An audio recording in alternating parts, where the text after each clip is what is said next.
am Bona and welcome back to Bona's Kitchen. For today's Cooking 101 episode, we will make one of my favorite Filipino snacks, the fried banana rolls or turon. Turon is a Filipino merienda that is sweet, crunchy, and satisfying. Ripe saba banana and jackfruit sprinkled with brown sugar are rolled together in a spring roll wrapper and fried to a golden crisp. Let's get cooking!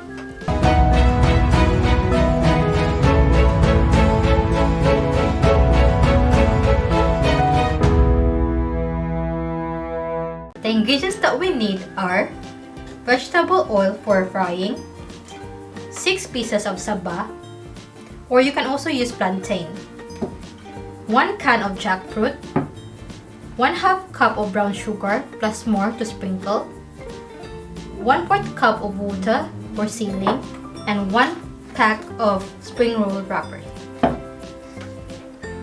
To start, we will cut our bananas into 4 pieces.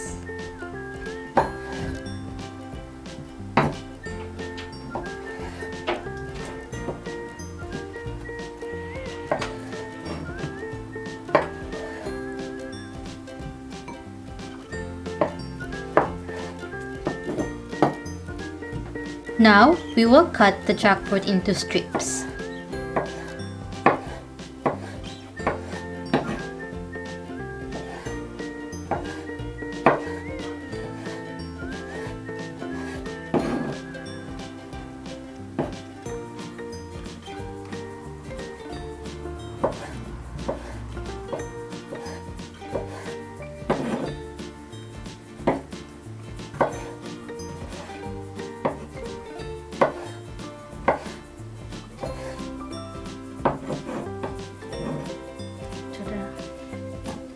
So it's done. Place the spring roll wrapper on the work surface with one point of the square facing you. Put 1 slice of banana and strips of jackfruit and sprinkle some brown sugar. Then fold the tip of the square wrapper up to cover it. Then fold the tip of the right side and left side in to create an envelope. Using both hands, roll the wrapper into a log. Brush the tip of the wrapper with a bit of water and continue to roll the wrapper up to seal. We will repeat this procedure with the remaining ingredients.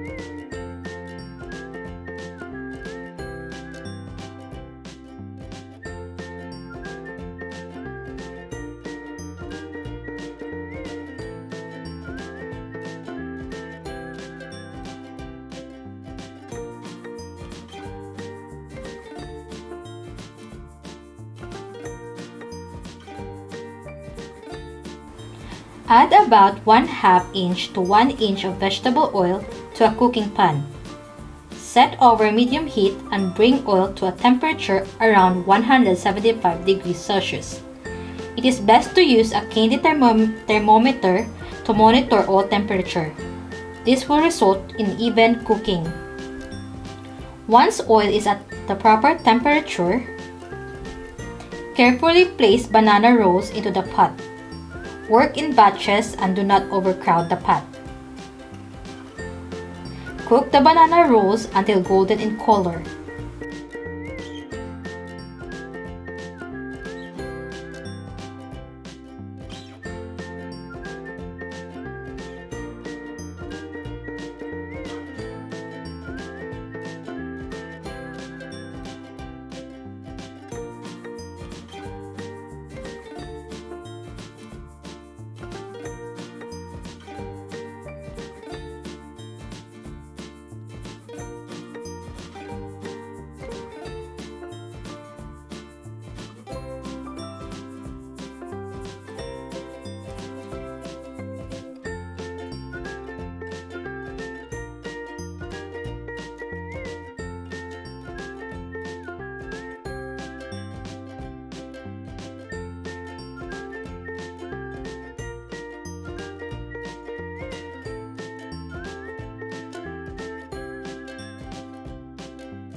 To make the caramel coating in a wok, put a bit of vegetable oil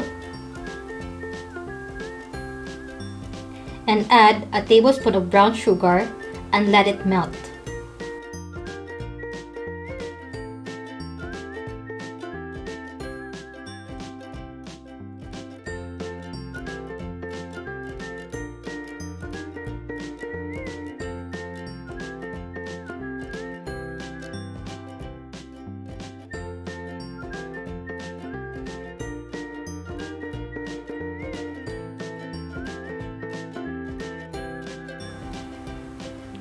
Once the sugar has already melted,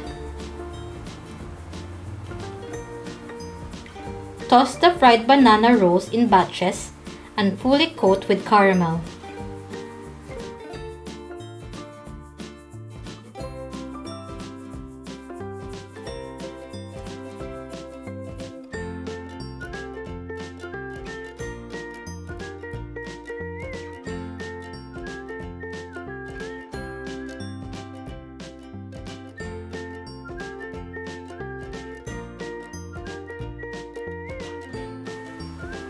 After they are coated, place them in the wire rack to drain.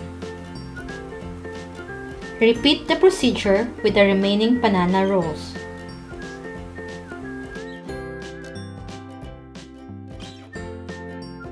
And here's our finished product!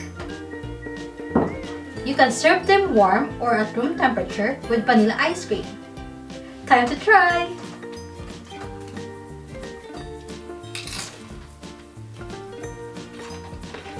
Scrummy! This is how it looks like inside.